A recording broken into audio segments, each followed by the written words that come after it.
Queridos amigos, é com muita pena que não posso estar convosco na vossa importante reunião, mas é com muito gosto que, através desta mensagem, envio uma saudação amiga muito especial e os votos de uma reunião plena de sucesso.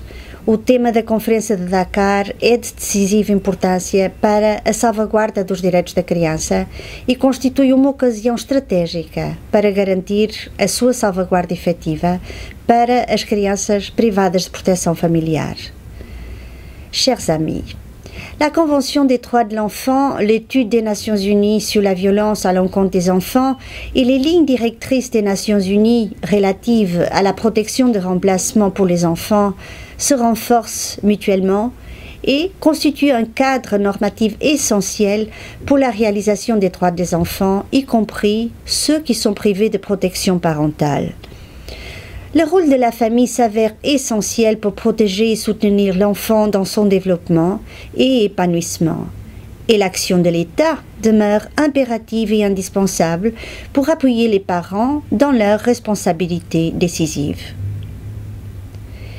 Informés par les principes et les dispositions de ces instruments juridiques internationaux, au moins 58 pays dans le monde ont adopté des politiques nationales en matière de protection de remplacement. Un grand nombre a promu des réformes législatives importantes, y compris pour interdire toute forme de violence à leur encontre, et beaucoup d'autres ont lancé les fondements d'un système fort de protection nationale des enfants. Mais malgré ces importants développements, il s'impose de renforcer nos efforts pour rendre ces instruments juridiques mieux connus et plus amplement utilisés à travers les frontières pour assurer leur intégration et mise en œuvre dans le cadre des politiques nationales de protection de l'enfance. Par ailleurs, la vie des enfants privés de protection parentale est marquée par des risques de négligence, de violence et d'exploitation. D'après les données et recherches disponibles, les risques de violence contre ces enfants sont alarmants. Des situations de violence physique et émotionnelle, surtout lorsqu'ils sont petits, des risques de violence sexuelle lorsqu'ils atteignent la puberté. Chers amis, comme le processus de mise en œuvre de la Convention des droits de l'enfant le démontre, la famille joue un rôle essentiel dans la promotion des droits de l'enfant et l'épanouissement de l'enfant est étroitement lié à l'environnement familial où il grandit. Pour cette raison, le retrait des enfants de leur famille doit être une mesure de dernier ressort. Et lorsqu'elle devient vraiment nécessaire, cette mesure doit être temporaire et pour une durée aussi courte que possible.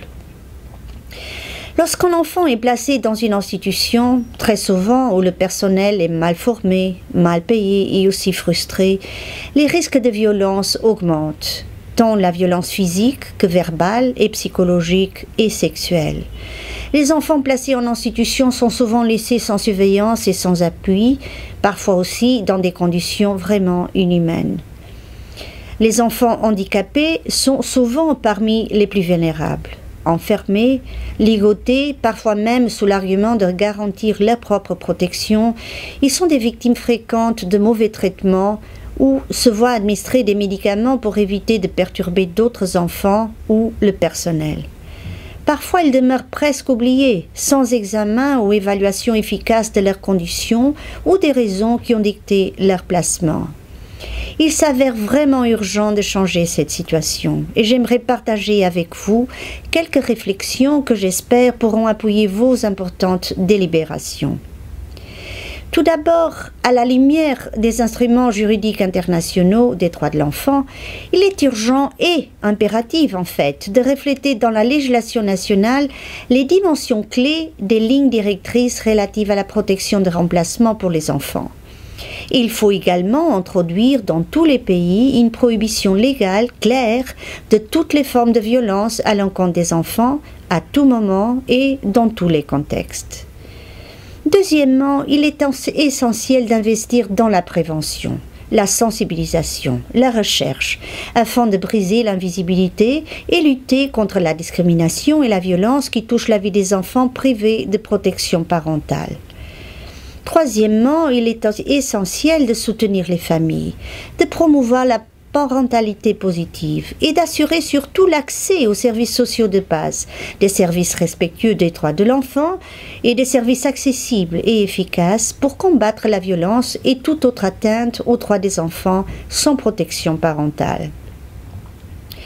Quatrièmement, il est urgent de mettre en place dans tout État des mécanismes sensibles et sécurisants, prêts à écouter et à conseiller les enfants, des mécanismes dotés de moyens nécessaires pour assurer leur protection et considérer des plaintes éventuellement portées à leur considération.